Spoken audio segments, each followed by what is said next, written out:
Coming up in today's show. Education, indoctrination, there's so much gone wrong with this country. In my opinion, we're about to enter a period of serious economic decline and rapid economic decline. So we won't be able to recover from. The Irish will be gone, we'll be a tiny minority, we'll be down to about 20-30%. All these people in the Dáil are acting for Europe. And who's Europe acting for? Is it the UN? Is it the WEF? Is it all three? They do this in China and things like that. The property tax go up. They're not letting anyone build on their own land anymore. They're 15-minute cities, 10-minute towns. We control everything. they'll never figure out that they're creating countercultures as they're trying to push. Not all superheroes wear capes. Some wear wellies.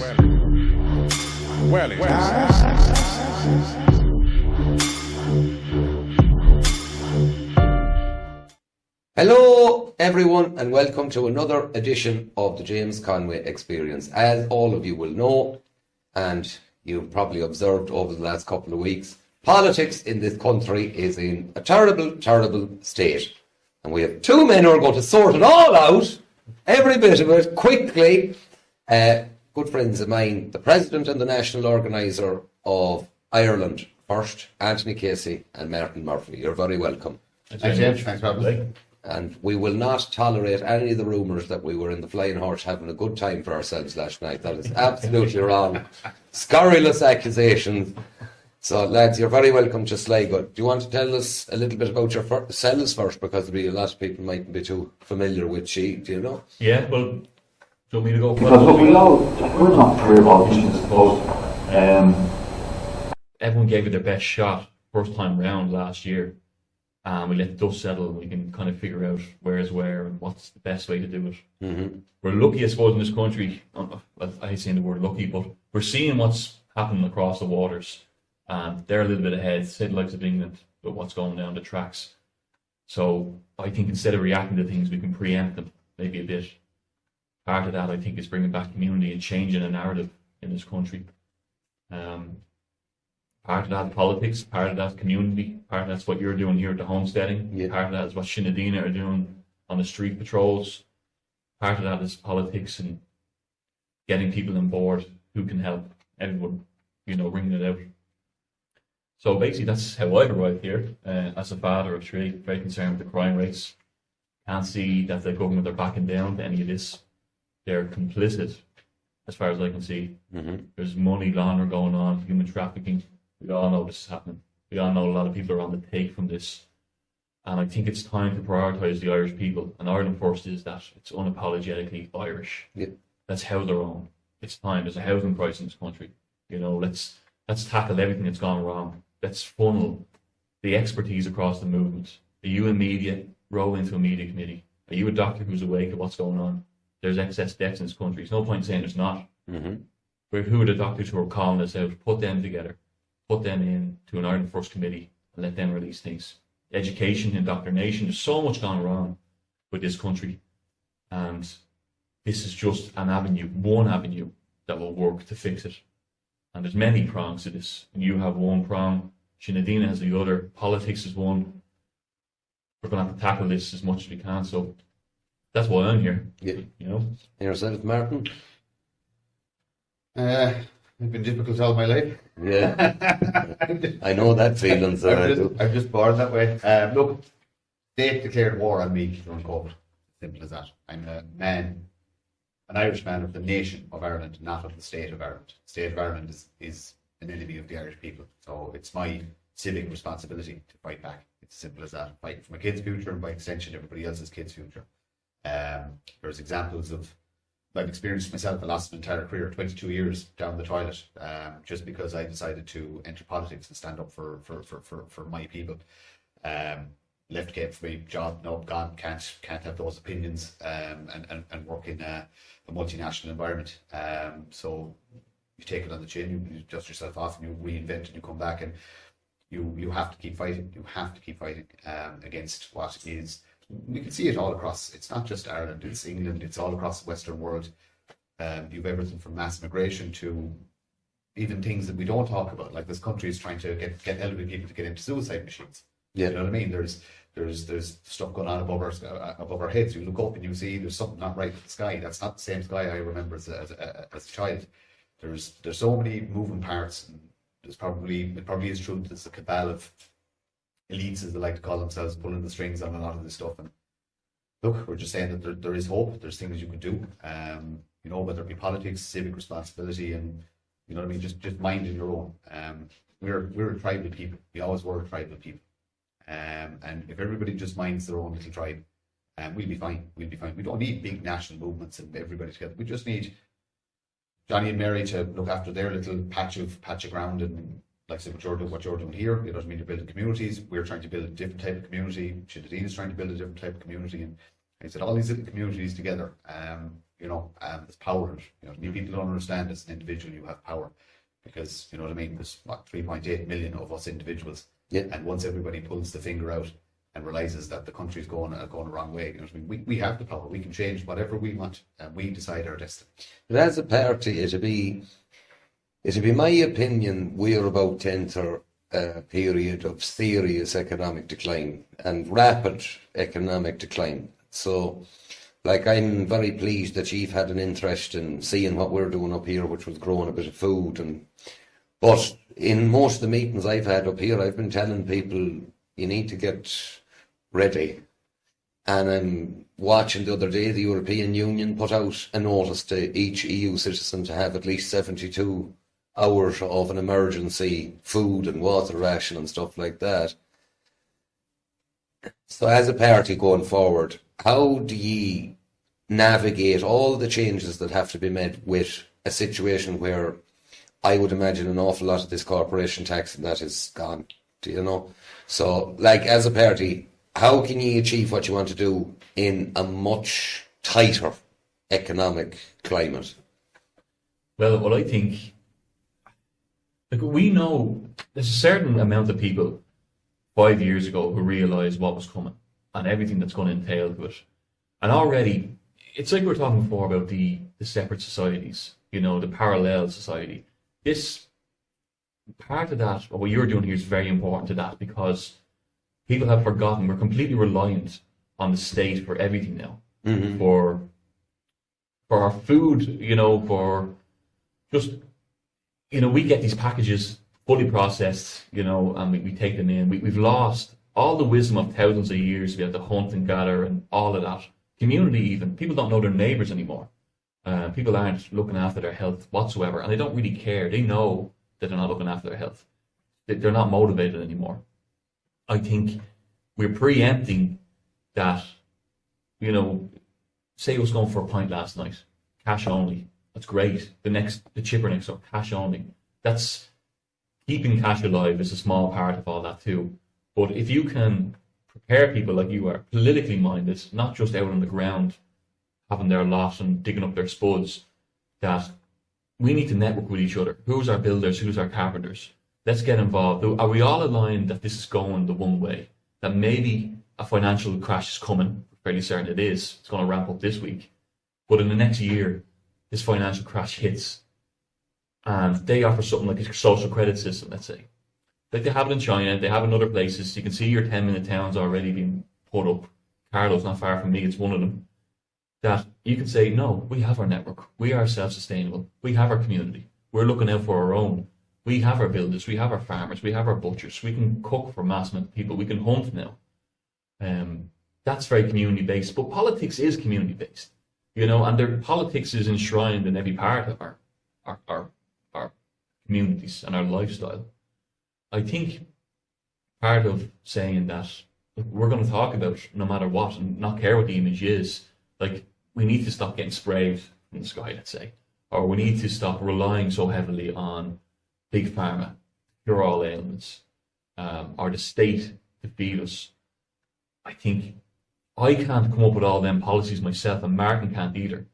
But the experts in the field who are wide awake to that agenda from the UN and know that that's coming down the line are in there, are funneled there. It's a vehicle to funnel everyone into and see what comes out of it. I think if people see that there's enough evidence that this is happening, then we have something to go on, and that will tie in with everything else that you're trying to do in preparation. See, I'll go back to it again, though. It is going to be a period where, everything that was normal is over. And, I'm just going to say it, an awful lot of financial promises that have been made, they're not going to exist. There's a lot of people who think that after working a career, their pension is going to keep them alive. It won't. And that's why they're bringing in the suicide machines. Yes, that's why the suicide machines. But they've planned all this. So the reality is the world is changing, right? We don't have to reinvent the wheel, and we don't have to come up with unique solutions because there's already countries doing things. Argentina is a prime example of what you can do with a bit of bravery, a bit of madness as well. Javier Milei, I can never pronounce it. Yeah, Javier, yeah. So he just basically went, okay, this is how much government costs. I'm taking 70% of that away. We don't need it. Goodbye. And they've ran a surplus for the first time in since the country's existence. I think, you know what I mean. Mm-hmm. Brutal decisions. Tons and tons of civil servants no longer have employment. They have to be forced into the private sector. You know what I mean? Which they can do that or starve. It's as simple as that. You get people in the private sector, you increase your GDP. You know what I mean? With say your own national industry. You know what I mean? That you don't need to rely on foreign multinationals. This is the problem. The mistake Ireland made. Successive governments have sold out our country. You know what I mean? And we all know there was brown envelopes left, right, and centre for every single thing that happened in this country in the last 30 or 40 years. We're supposed to be. I suppose you need to go back to the start, right? What is Ireland? Ireland is a small little island, not geographically very big. Very, very sparse population in the grand scheme of things. There's not an awful lot of Irish people in it. We have some of the best agricultural land on the planet. We have some of the largest fishing waters on the planet. People don't realise our territorial waters go all the way to Iceland. Mm-hmm. So we have huge amounts of natural resources. We have agriculture, we have fisheries, and then there's pockets of gas, and there's other unexplored resources around the. We could be an incredibly wealthy country if there was governmental will there to do it. But politicians, by their very nature, are happier to take the brown envelope and be successful themselves rather than promote a successful country. It's Kennedy who said, it's not what you can do for your, not what your country can do for you, but what you can do for your country. That's supposed to be the social contract. Do you know what I mean? That's what we're supposed to, we do our part. I work, I pay my taxes, not a burden on society. I help what I can. I've given to, sports organisations, and this, that, and the other. I've raised a good family. I kept up my end of the bargain. Successive governments haven't. So we need to change. And that's why politics, although it's necessary, there's two reasons for it. It isn't the only solution. What you're doing is part of the solution. What Shinadine is doing is part of the solution. And loads of other small little organisations are all doing their little bit around the country. We're all tiny little cogs, all working together, and eventually that's going to make a machine, you know what I mean? And it'll be a bit clunky at first, you know what I mean? But we figure out the gears and this, that, and the other. And everybody working together then will be a machine that will essentially hold the people who have destroyed us as a nation to account. And they are going to be held to account. In your opinions, it'd be my opinion that government needs to be significantly reduced. Absolutely. As far as I'm concerned, there is far too many TDs, and to be honest about it, there's too many ministries. What do you need government for? That's the question. You see, government, in my, again, personal opinion, I don't believe you need it. That's my personal opinion. There'll be a lot of people mightn't be happy to hear it or that, but I personally think it allows those in society who society would have cast aside to function. Mm-hmm. Yeah. Like governance really is just, it's kind of getting in the way of survival of the fittest to some degree. For me. Yeah. And the trouble, that's an anarchist view, and you can't, people aren't comfortable with that idea. But it's also a libertarian point of view. And if you talk about political ideals, libertarianism is the one that hasn't really ever been tried. Everything else has been tried and failed for the most part. Yeah. I think Argentina is the first truly libertarian government, and they're doing good work. And like I said, I will go back to what I said, talking about not having to reinvent the wheel. With Millie in Argentina, and you see one of the, it's no bother, slash and burn, no problem. But there are a huge amount of people in Argentina who have lost their jobs and have no other skills. And, you know, I'd be in favour of it. Did you see the smile across my face? Yeah, well, you see, that's what I'm saying. That doesn't bother me. But I can see Mary and Johnny down the road that's working in the council office, and maybe they've gone past laying blocks or putting down curbs or that, you know.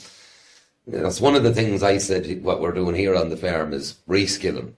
You know, when you have these open days, you've had people who've never held a shovel before that are planting spud and stuff like that. But if you're late 50s or early 60s civil servant, you're not reskilling. You know? And, you know, I actually admire you for attempting what you're attempting, because I think you're going into a period of huge economic decline where it is going to be very difficult to finance anything. And look, the resources have to be taken back. And in my humble opinion, that ain't going to happen with a pen and paper. I don't know, are you ready to have that conversation yet? Well, look. So keep that one for the page. If you have to pay to hear my opinions on that. No, but what I mean is that, like, so nature abhors vacuum, right? So let's just say you had a governmental collapse. Let's just say they keep fighting in the dawn, the whole thing falls apart. Lowry pulls the plug in it, right? The government collapses, right? What do you have? What do you get? You're going to get. We'll try the other side. We'll try Sinn Féin. Yeah. Right. And you'll have the lefties in. My personal belief, and I believe this with every fibre of my being, the country never survives that. We never get back. We never pull back from that left government. They will be the final nail in the coffin, and we will be done. And there'll be nothing. There'll be nothing left to save. Okay. So that's why the politics is important. If this government doesn't go to term, we have to have something to offer the people, to at least give them an option. I'm not saying it's going to work. I'm not saying that we'll be big enough or funded enough for this, that, and the other. But by Christ, we have to try. Yeah. Because an even further left-leaning government, we won't recover from. We won't be able to recover from. The Irish will be gone. We'll be a tiny minority. We'll be down to about 20-30% of the population within, I'd say, about 15 years. People think as well that we're losing this. A lot of people said this. You know, it's a lost fight. It's a lost cause. What are you doing? Like, they're attacking on all fronts. And it doesn't mean we have to make it easy on them either, you know? They need some resistance to slow them down at least. And we're not just doing it to slow people down, because you can see we're putting the effort into the policies. Me and Martin sit down for hours every week, and a few others, Frank and Sarah, Frank Conway, the vice president, and we go through all this with a fine-tooth comb. It takes hours and hours and a lot of time. And we're trying to do it that politics may be one way if we can make something different. And the structure there for that political party is like no other party that I've ever seen. You know, it connects to community, it even connects to other parties and keeps the door open. As long as you're fighting for the same cause, then we'll always be side by side comrades in this, you know. Everyone's welcome to it. Big thing about it as well is it's a council of 12 on the AC. The AC is in our core, the national executive of a political party. I have one single vote. I can't go off and do something all off my own bat, because I'm only one piece of the puzzle. And so we all are just finding where we're best landed in our expertise. Sinn Féin is, people have given out and said, it's very confusing. You're in Sinn Féin and you're also in Ireland First. And, you know, it's you know, why can't you be in the football club and the library? You know, it's kind of a thing where it's not the only answer. But it doesn't mean you can't be involved in it and can't be involved in more things. Yeah, you spread yourself a bit more thin, but the more people you harness into there, the less you personally have to do. It's already up and going and running. And, you know, me and you had a phone call when I was talking to workshops with Sinn Féin, and you said, look, I already have the place for this. I have it up and ready to go. Use mine as a template.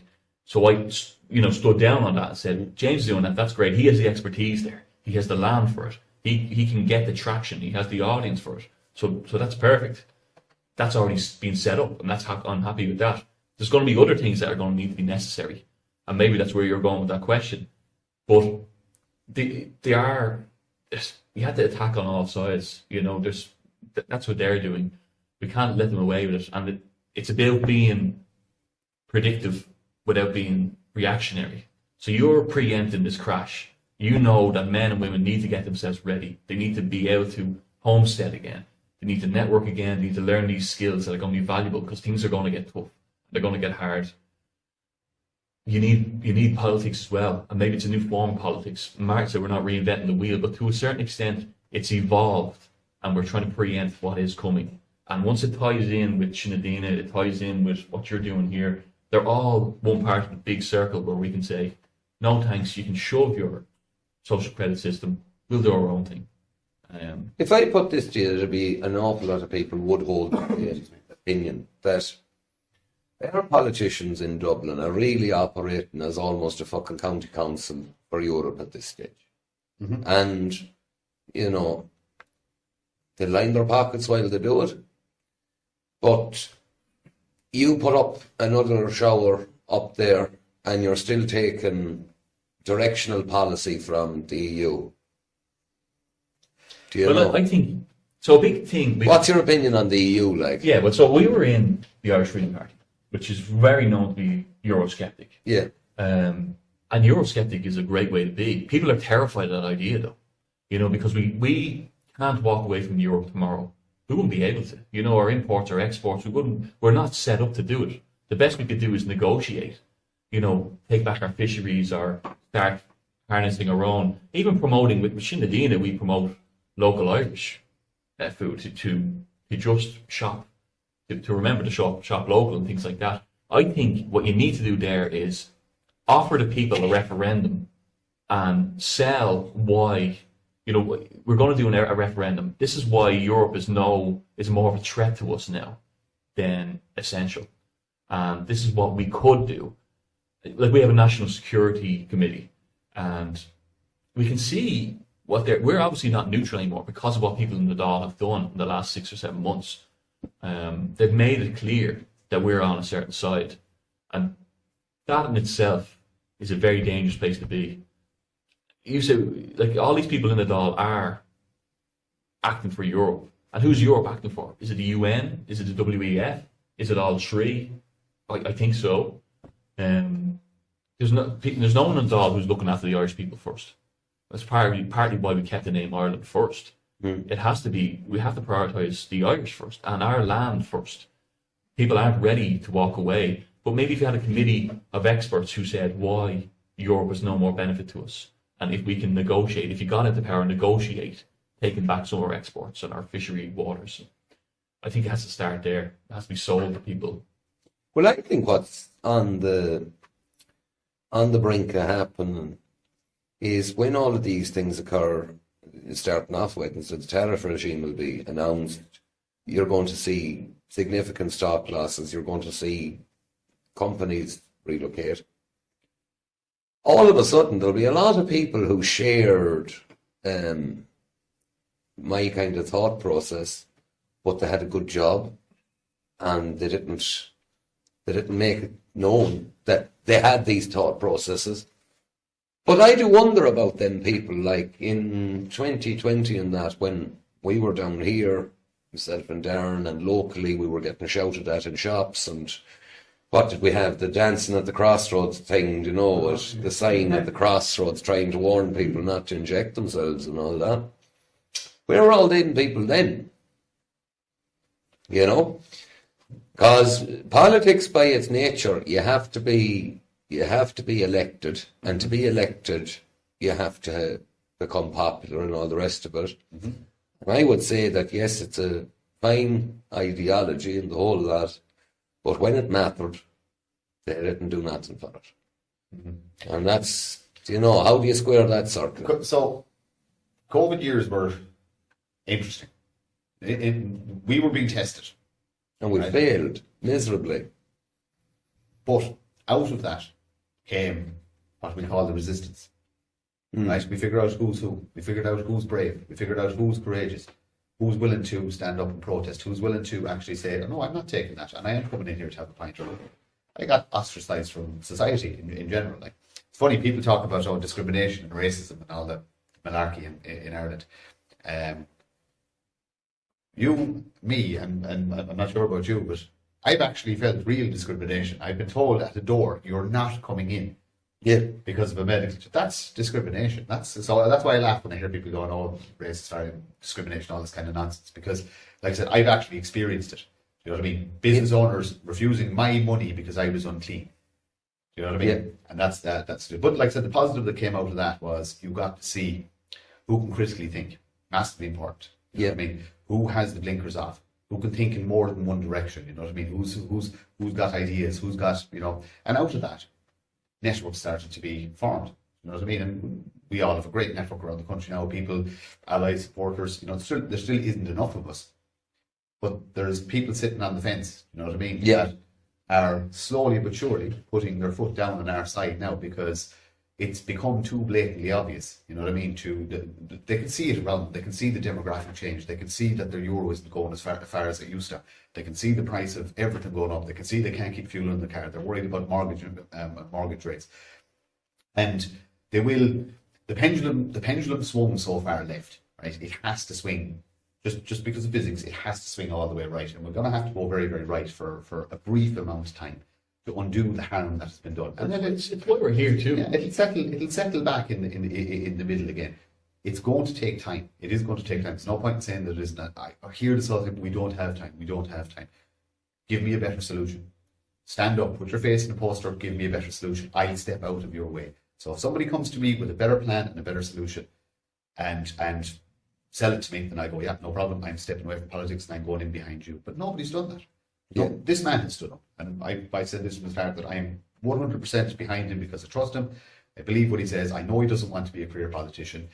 I know he doesn't have any interest in money or status or any of that nonsense. Do you know what I mean? And there's a network of people like that we work with. It's the two requirements that I will put to any man that I'm going to work with: courage and humility. That's it. If you have courage, a little bit humble, we're going to get on fine, and we can do great things together. You know what I mean? And that's all people need: courage and humility. Part of it too is controlling the narrative, and that's what this is. And I spoke to, I think I messaged yourself about this a few months back. Mm-hmm. If Shinadine, I mentioned it a good bit because on the website we wanted to put together what narratives were honest and list it there because people are sick of the radio.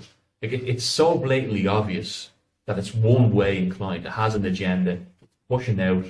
It's all about funding for diversity and pride and everything that they're getting funded for. Big Pharma, let's say, even, has a massive control, even of the schools.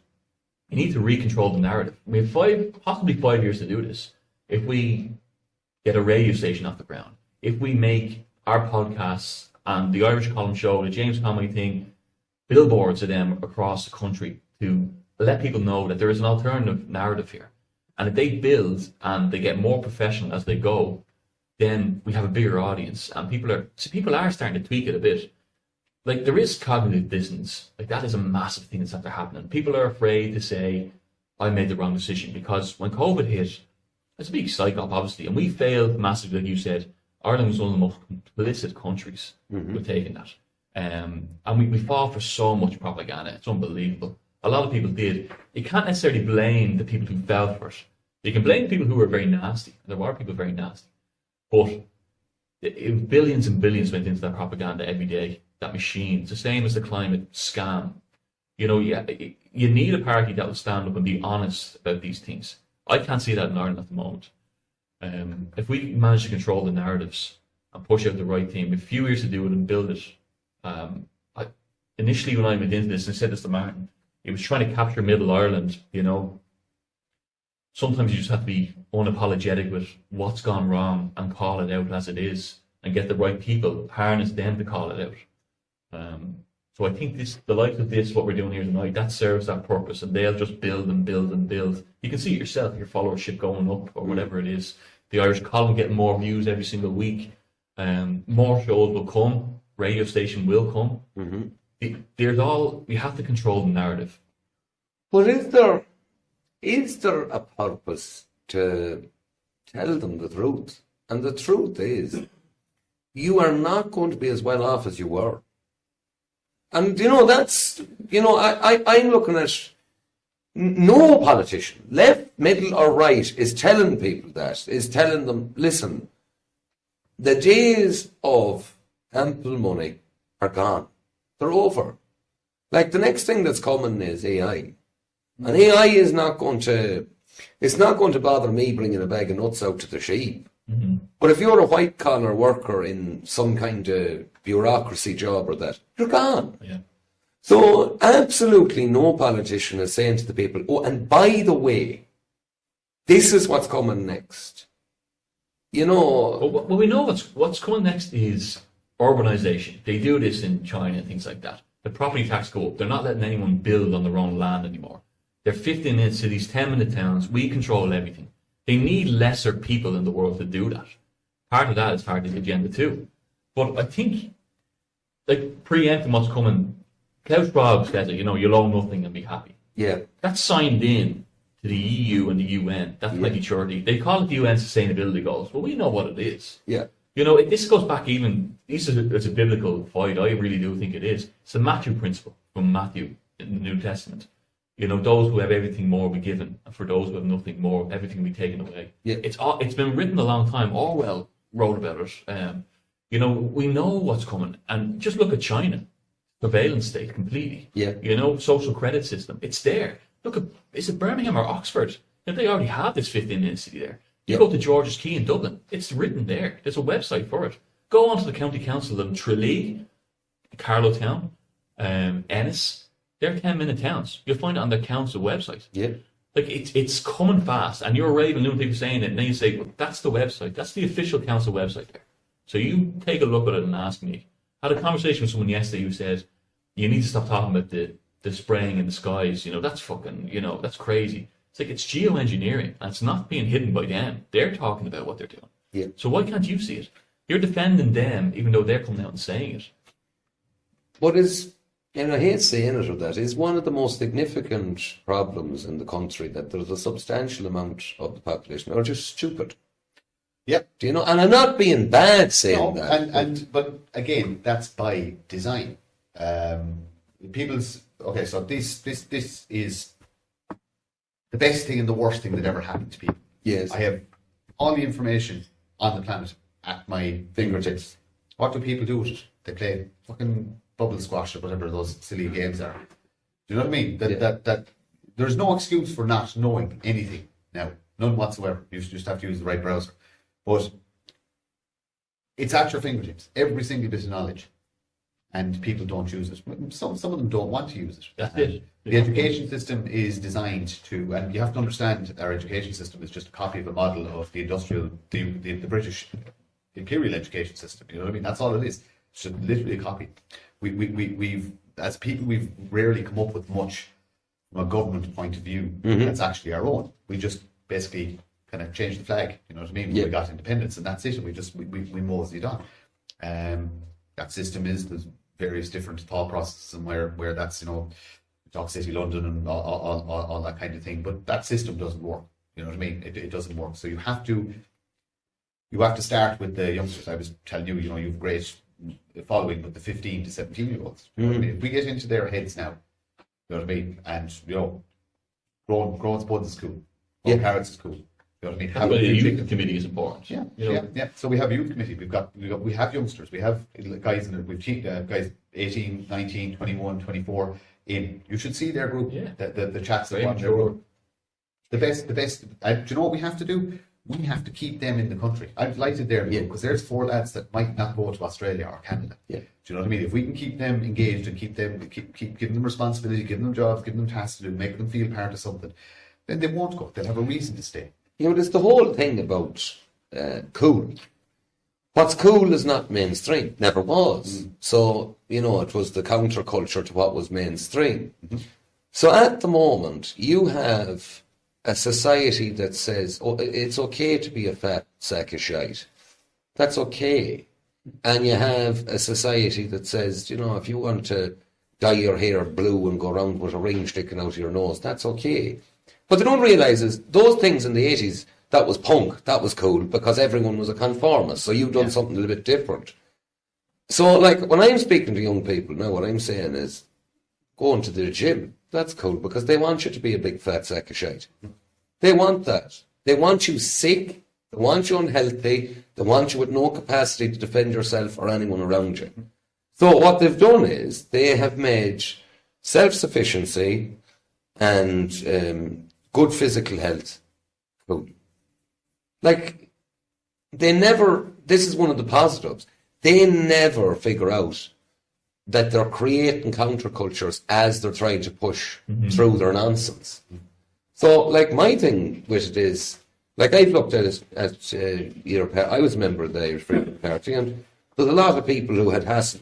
I didn't. You know, my experience with it was, Herman was here a couple of times, I got on with him, you know, that was it. I just walked away from the party because, first and foremost, I thought politics was becoming non-effective. And then the other side of it was, I thought, I'm a bit of a poison chalice to, you know. And, like, I've looked at your party, and for me, it looks good. I don't think you're extreme enough for me. I reckon you will appeal. I reckon you will appeal to Johnny Normay. We will. Okay, so the policies are written. And none of these are ratified yet. These are all still just drafts. The policies are written with brutal reality, brutal figures, brutal truth. You know what I mean? There's straight away every single policy knocks something like 2.4 billion off the GDP straight away. Yeah. Every policy is built having that the American money, the multinational money gone out of the country. Yeah. That's the way the policies are written. Policies are written to encourage self-responsibility. State is not responsible for you, you're responsible for you. Yeah. If you have kids, you're responsible for those kids till they turn 18, and you know, if you can help them out after they turn 18, then you're a good parent. You know what I mean? But you need to push them out of the nest as well. You're responsible for your health. You're responsible to get up in the morning and go for a walk, you know what I mean, and not drink too much and not smoke too much, and you know what I mean. The state is not responsible for any of this, nor should it be. You are responsible for you. And once people, and do you know what? People who are responsible for themselves should be proud of themselves. Yes. If you're a good man, or a good dad, or a good husband, or a good whatever, you should be proud of yourself. You should stand up, puff your chest out, and say, I am a good whatever. Yeah. Do you know what I mean? And take pride in it. Walk around with your head held high. But I get up every morning and I go to work. Do you know what I mean? I you know, help out in the local club. I go for a run. You know what I mean? I teach my kids skills I have. You know what I mean? That's it. It's all simple things. Ma'am minded the kids. Dad brought home the bacon. Do you know what I mean? Dad taught the boys how to, you know, shoot, hunt, fish, run, whatever it was, whatever his skill set was, he passed that on to the sons. You know what I mean? Mammy kept everybody alive. That was the you know, fed, watered, washed. You know what I mean? That's it. That was a good society. It's a good model. And they've demonized that. They've demonized mom, dad, and family. They've demonized it. Why? Because they want to reduce birth rates.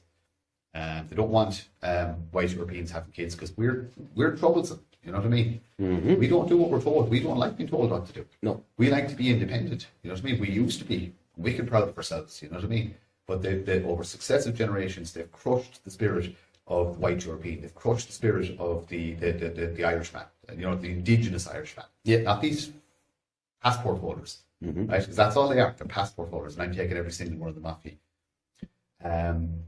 The pride. The good pride. Yeah. It's another word they hijacked. They stole that word because to be a proud man, they make us not want to say I'm proud or pride because they've demonized the word with the rainbow nonsense. Yeah. But every single one of us sitting here are proud Irishmen. Yeah. You know what I mean? Well, let me put this to you, and I don't think I'm fair off the mark with it, and I'd like if you as a party took up on it. I think, you know, people talk about racism and this ism. There is an ism in Ireland that's a problem, and that's fucking classism. Mm-hmm. There's, you know, a group of people in Dublin who think everyone outside of Dublin is a bollocks. And then, unfortunately, there's a group of people down the country who think the fella in the town is bollocks. And you know something? I look at this and I say, from a very young age, you know, the fellas out the country are told, oh, the townie, watch the townie. And the fella in the town is told, oh, watch the old carrot munchers, they are where the bad boys is. So you have all this division. So as a party, like one of the remarkable things last night, we sat down for a pint. Tipperary man, Kerry man, Kildare, Sligo. And you made a savage point, Martin. I thought that's a great point. If the country was going well, we would not be with each other.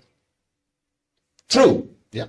Completely true. We would not be in that place sitting around the table if the country was going well. Yeah, 100%. We'd all be doing our own thing. Yeah. So how do you put an end to this, the D4, the north side, south side But I problem? think they've already started that. They've already gave us an end to that. You know, we're finding our own clan among like-minded people. You know, you talk about people who've come from all areas of the country to your place. Yeah. And they're chatting there and they're doing what old Ireland did. They're bringing community back again. Yeah. Like, you look at Shinadina, at the moment 28 counties are setting up patrols. Some have already started. So they're people, they're mixing again, they're going out their walk, and some are starting their watches and taking their steps into account. It's a healthy thing too. Yeah. But they're also there creating awareness. What are they doing there? They're approachable. If this person is getting harassed or if this person is getting left out of society, then they'll walk them down that street at night, or they'll drop by their house and check in on them. They're approachable. But with that, they do meetups for all communities to come together and do a hike together in the Midlands, let's say. Yeah. You're finding your clan among everyone. Doesn't matter if you're from D4 or if you're from Tipperary or all that's gone. You're like-minded like me. You didn't take the jab either. You can see what's happening. Now we're mixing. I think a big part of it is that. Like, we're all mixing, but we're all there because we all more or less agree with the same thing. Like, people said the same to me, what you said there, that maybe you're not extreme enough for me. It's a fine line to draw there. And I would say, as a party, we haven't really released any statements. You haven't seen us really speaking on matters too much yet. And we're still grinding up. We're taking in all the feedback of everybody. We know what has to be done, what policies, what core values need to be happening. So it's Indigenous Irish people first. And we'll make no apologies. And this is why I went back earlier and I said, you know, I'm not reaching out to Middle Ireland anymore. You know, they can come to us, but we can try and control the narrative with a media committee. Let them see what we can put out there. Let the experts say it. Don't let me talk about blood clots. I don't know. I have nothing in the field there. Yeah. You know, let the experts say it on behalf of Ireland first. I'm a doctor, 30 years. I lost my practice over this. Plenty of them in this country. So I think, like, sometimes we have to forget about our clan will gather, and they are gathering. They're gathering here. They're gathering in 28 counties at the moment. So I think we have 5 years. Like, people say we need to do this now, but it's coming together. There is great hope out there. And this is why I think this will work very well. And it'll tie into Shinadina, it'll tie into here. It'll all be lockstep in with each other. Like, we went to that pub last night and played a few game cards, had a few pints of Guinness, sang some ballad songs, some Irish songs, you know, got the guitar out. That's old Ireland too. You know, a few pints of playing and a bit of a sing-along of songs of old, you know. I think we need to promote that. Promote the Irish language, promote the Irish culture. Festivals, you're doing them here. Yep. Tom McDonald, in fairness, is part of Ireland First now. He's launching festivals around Kildare. Also, what they're doing is he's helping people out. He's getting funding in and he's building extensions on people's houses who have special needs, kids who are on waiting lists. All of that is helping your own. And I think people are going to gravitate towards it. Like you said before, they're only lads out digging spuds, sharing it with each other. Yeah. They're hardly that bad. You know, the optics are changing and our clan is following. But we need to say, sorry, you know, the Irish are being left aside here. People are coming in, they're getting medical cards. They don't have to pay tax. They get ARP systems. You know, they get free transport, free education. And it's emigration that's a worry for me as well. All our kids are going out the door because it's not safe and it's not affordable to live in this country anymore. So we need to change that. It's on us. The responsibility is there. We have to try. But all these things connected together gives us a better chance of doing that. So I think we're on the right path. It's an uphill battle. And they're going to come after, they already do. Like, I'm on the Irish Times as this vigilante guy. Now, what is vigilanteism? Well, what have I done that is vigilante? No. Nothing, you know, but it's my responsibility to have 10 more lads behind me that if I get locked up, that guy will step forward and say, this has to be done, lads. We're not going away. Yeah. And we are doing that. And that's why the youth committee there will make sure that the party survives and it'll market it to the youth by ways that reaches them. We know what reaches us. TikTok videos, they're 20 seconds long. They reach us. You know, leaflets inside the colleges or in the football clubs, they reach us. You know, promoting Gaelic football, promoting everything Irish. that'll reach us. Festivals about that. So I think we're obviously on a bad footing, and we've gone very far down this road. But we are starting to pick it up, and politics has to be part of it, but a different type of politics, a community-based, unapologetically Irish push back. Like toxic masculinity, this is the new thing. They have this on Netflix now. This is because of Tate gaining traction. It's because of McGregor gaining traction. Like they know, oh fuck, people are listening to him. He's getting a lot of likes here. That court case didn't work. Remember we brought that to the criminal court? Wasn't enough evidence. So we brought it up 7 years later when we started talking about the presidency. He's gaining traction. People are saying, oh, no matter who said it, he's right. And he has the platform to say it. So we need to do a hit piece on toxic masculinity. Push that through Netflix. Say in the doll, this must be mandatory viewing for everybody. That's the big tackle now. Men rising, masculine men rising, bringing back old Ireland, for us anyway.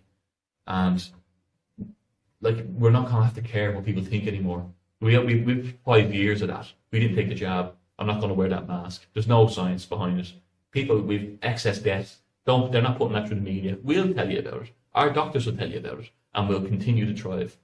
People throw things at us. Yeah, our health committee will tell you about that. They have 30 years of experience of that. They'll talk to you about that, and we'll put a statement out in that regard.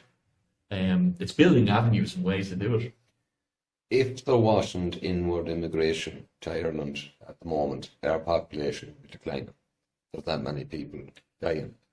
So as a party, So the policy, one of the first things has to be... yeah, the policy is, and again, you look at what other countries are doing to fix this problem. You look at Japan, major problem with aging populations, low road control. You look at Hungary, and you look at the incentives that have put in place. Hungary is an interesting one, because they put a great tax incentive in place to encourage people to have bigger families. But who's going to take advantage of it?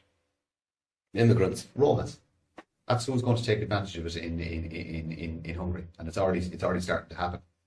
So this is why every single policy is going to be written, and the language is going to be used, and people need to start using this word, indigenous.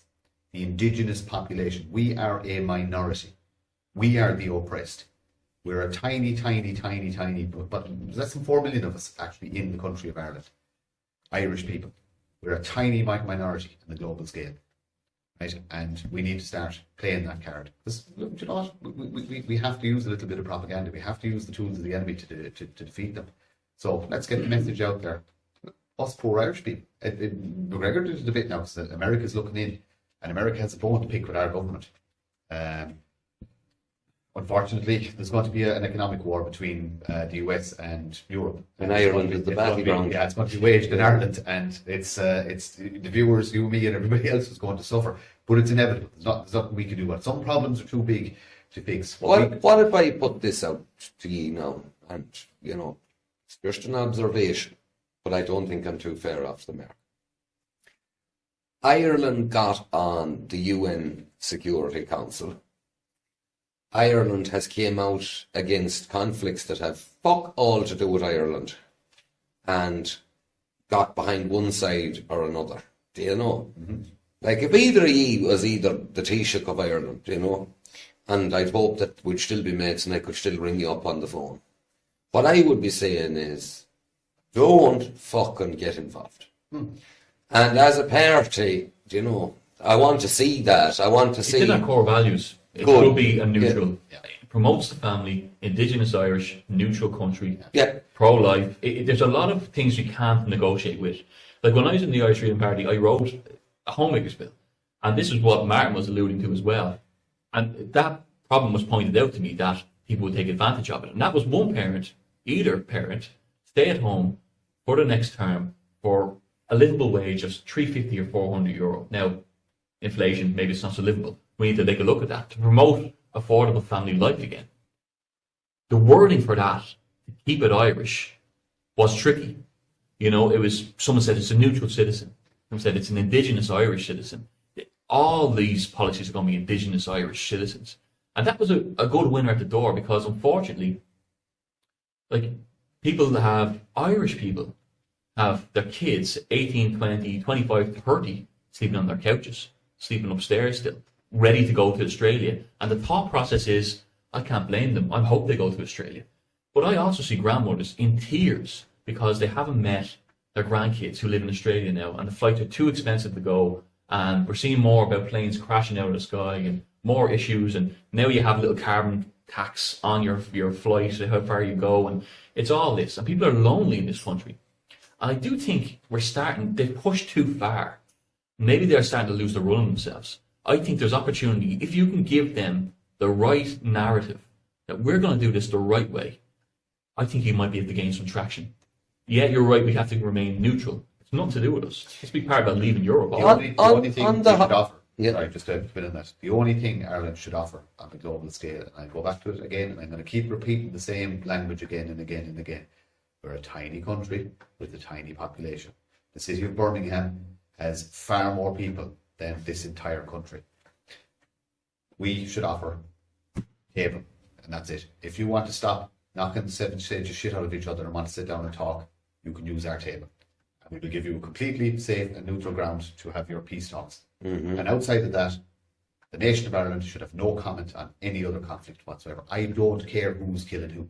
It's not our business. Yeah. Simple as that. Thank you. I'm delighted to hear it. On the housing thing, though,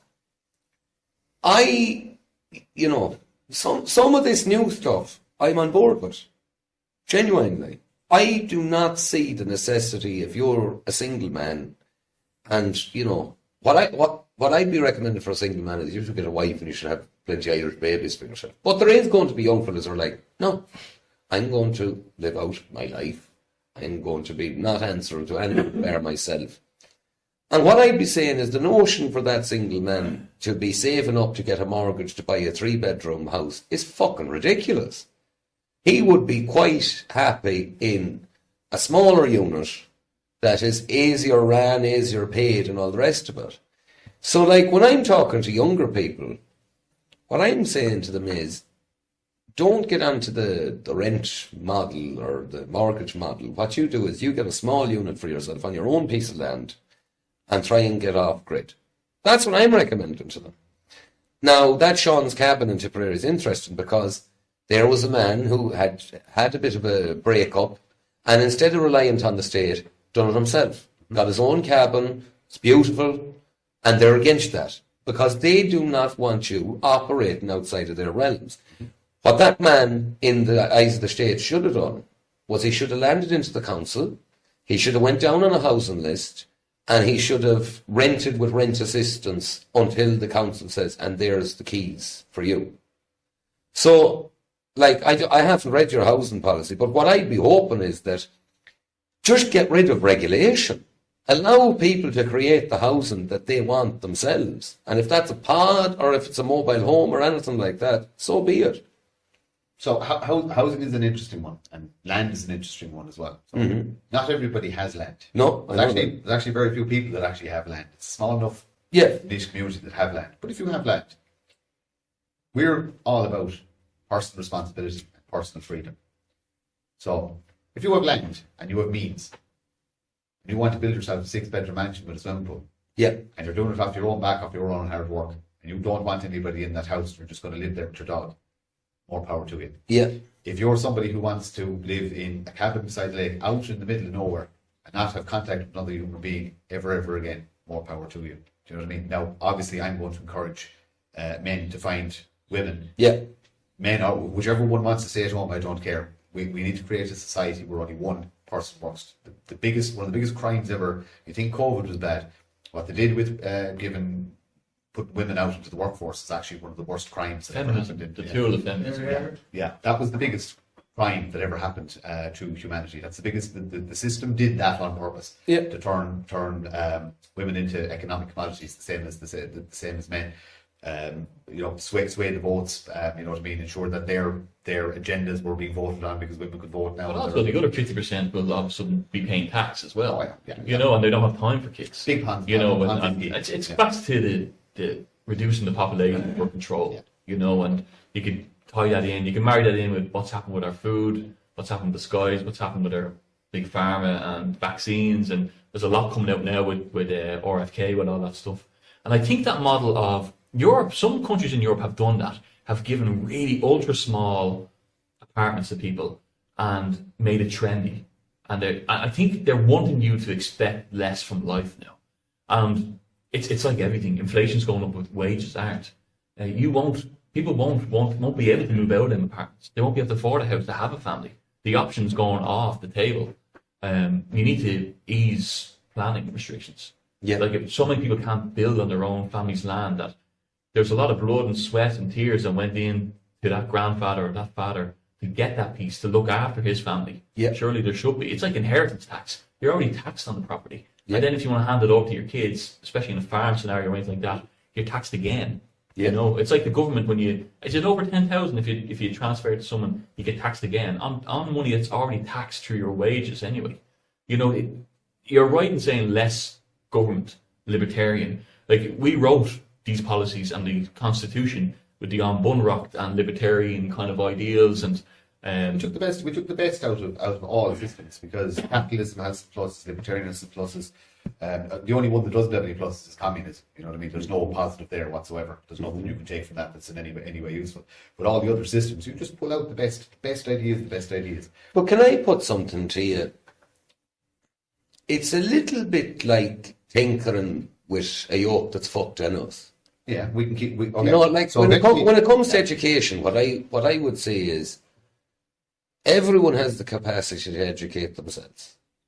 If they want to educate themselves, so be it. If they don't want to educate themselves, so be it.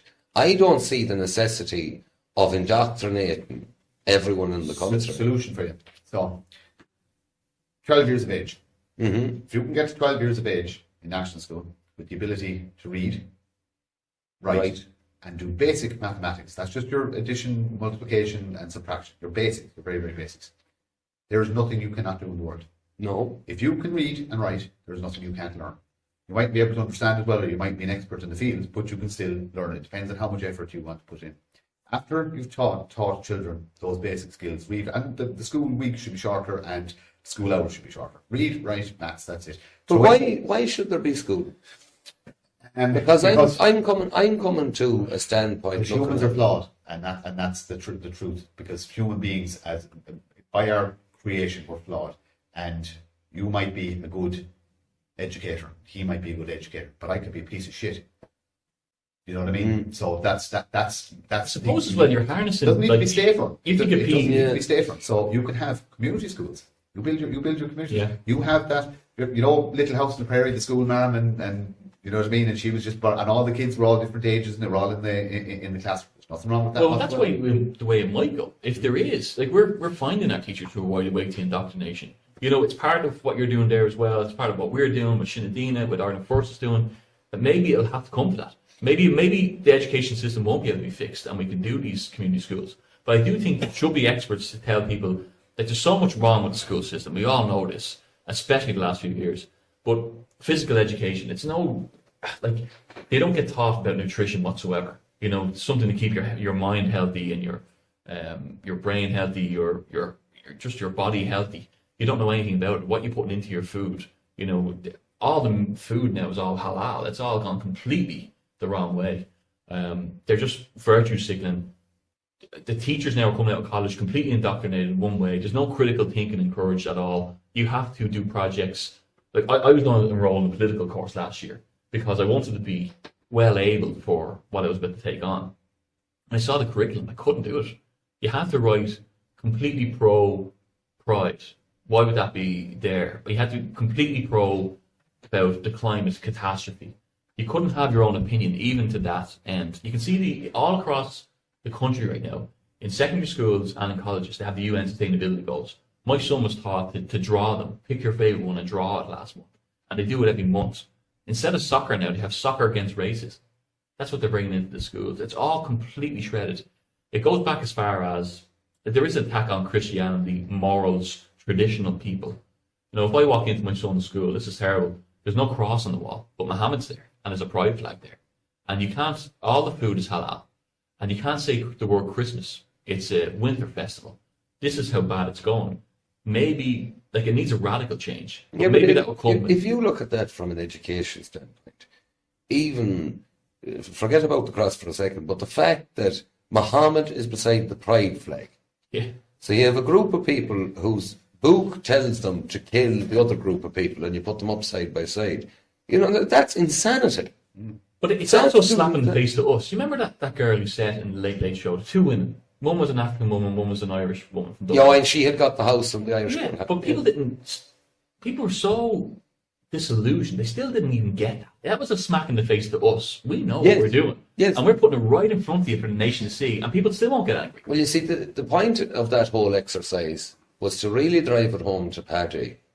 They're getting a house. Yeah. How do you like that, Paddy? What are you going to do? Hey, what now, Irishman? That's a question I keep asking. Well, you What now, see, Irishman? there's a good one. You know, is it a case, Martin, and I'm starting to look at it from that fucking perspective, is it a case at this stage where they're nearly antagonising people into a physical rebellion? Civil. Are they desiring? So scenario. So that happens. So Ireland goes. We kick off. Right, we're crushed in a matter of minutes. Yeah, but then all the laws are introduced. Exactly. They'll bring in a UN force that'll sit in Ireland to keep us in. We'll be put in internment camps. That'll be the end of it. And it would be an example for the rest of Europe. See, Ireland's a great little petri dish. Yes. Because the population is so small, you could test everything out. You know what I mean? The same happened in New Zealand with COVID. Their COVID measures were as extreme as ours. Small little island nations, easy to control. You know, everybody's boxed in. Easy to run your scenarios. Easy to run your think tanks. Easy to run your nudge groups, etc., etc. So they could be trying to do it to get us to kick off, to crush us, so that Hungary doesn't kick off, so that Poland doesn't kick off, so that Spain doesn't kick off, so the bigger populations. Like if France kicked off, that would be much, much harder to control. If Germany kicked off, much, much harder to control. You can't. You see their street protests compared to ours. I think they're trying to make them all kick off. They're not trying. Because I think they're trying to bring in that social credit system to say we need to look after your safety now because things are just gone too far. Like they're bringing in people here. The Black Axe gang is now in Ireland. You know, the last 6 months. People know 85% of these people coming in are from the most dangerous countries, deliberately getting rid of their passports. Crime is going to go up. Statistics are going to show that. And then they're going to turn around and say, crime is going up too high. We're going to have to take a little bit more control to get this under. And they'll never take it back. We were talking this earlier where the emergency laws are put in place during COVID. But they're still there. COVID's gone away, but the emergency laws are still there. They're never going to give back control that they take once they have it. So I think that if they give, it's either they want the uprising so that they can step in and they're recruiting their own now, and they're trying to push that inkling that we need security at every gate now. We need facial tracking everywhere. You know, they open the door to it. You know, we're walking in. It is a stage to a certain extent, but all you can do is fight it as try and preempt what they're doing and why they're doing it.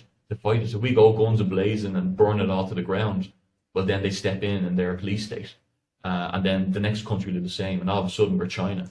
I think that's why they're pushing towards. And we have to be wise to why they're doing that.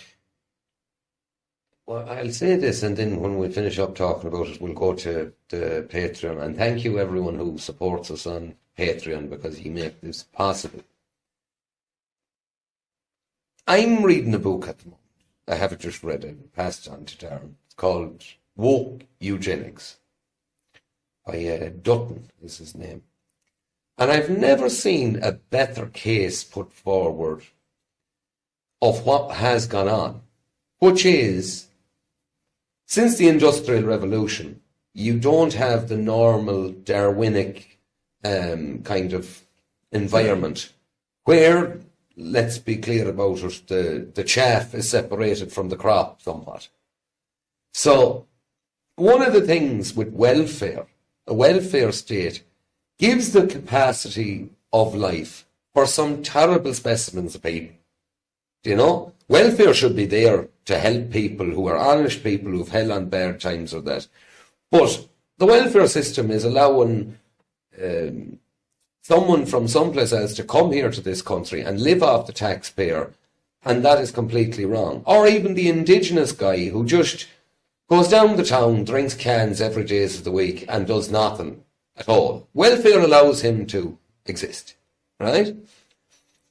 So in comes woke, this woke leftist thing. And what does woke tell people to do? It tells them to become gay. Fair enough.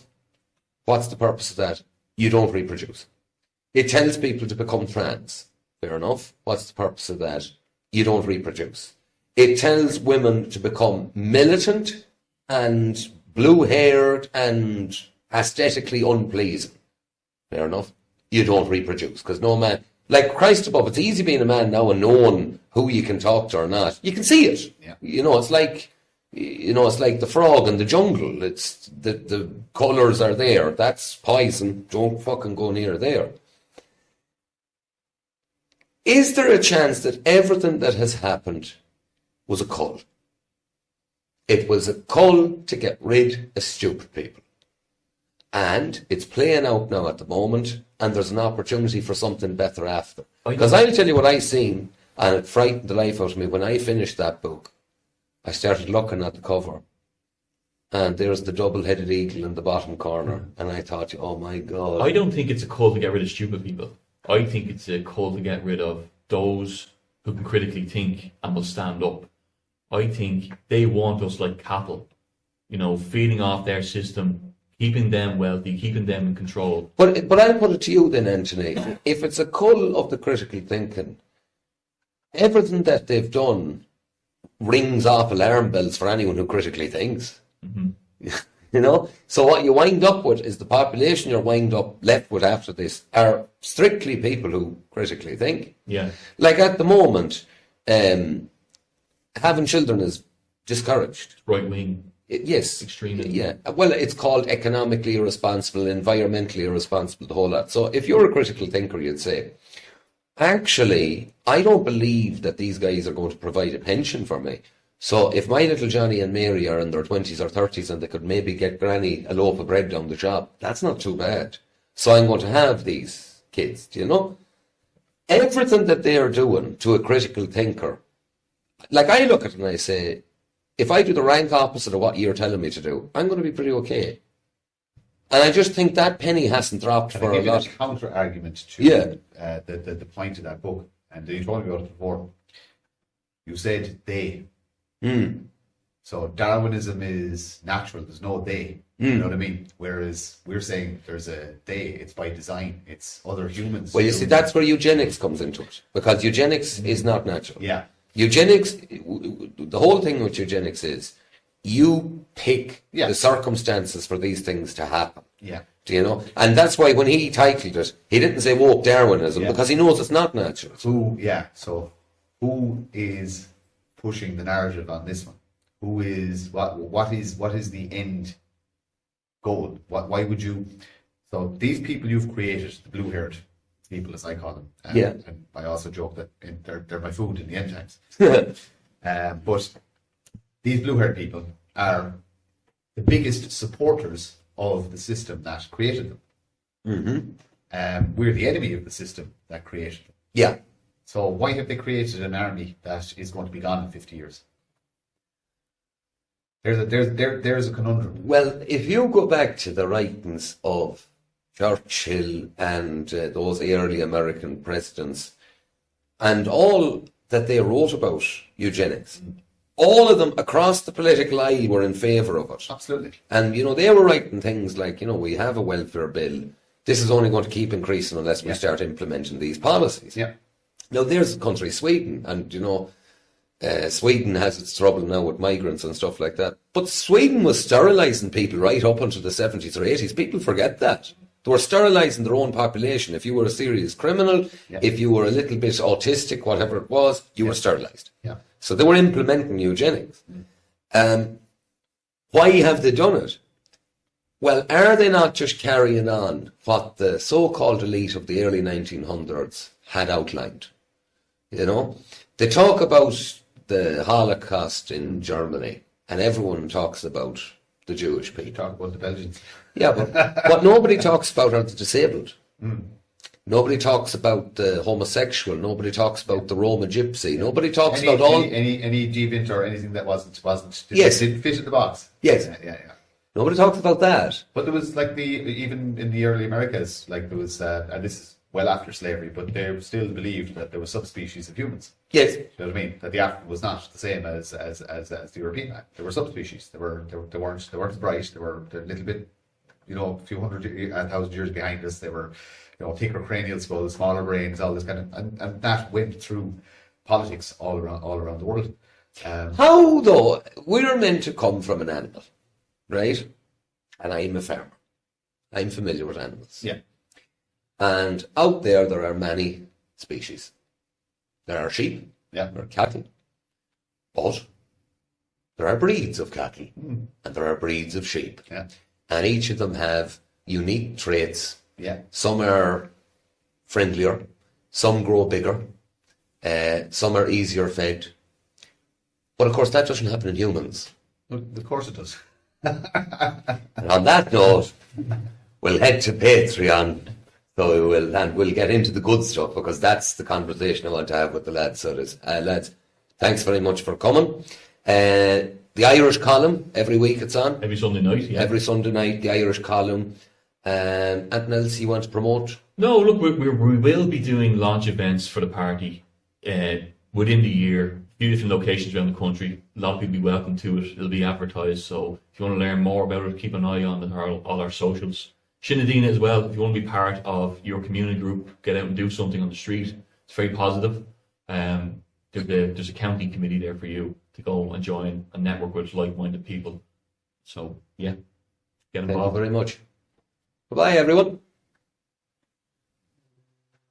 What a shot. Still to come in part 2 of the show. Stuff came in, and I went no, because I can read. And it was as simple as that. I informed myself, and I was looking at... Some researchers say it alters DNA. They've linked it to brain fog. It is now. When you strip away that, and you have a guy drinking a bottle of whiskey in the house, well, nobody cares if he knocks over the I don't table. think I have a clue how old the universe is or the Earth. No, and you see, but People, if they were listening or watching or had their ear, is keep building. Do nothing. Keep building. No one needs to know about it. Don't talk to anyone. Don't. Yeah. Just no. You just do. Everybody has their skill set. Everybody has their wheelhouse. That's in their wheelhouse. We build. And we pray. We touch wood. And we just do everything in our power to make sure that never, ever, ever has to happen. yeah. And that's it. And that's our job. That's what we're doing. That's our mission too.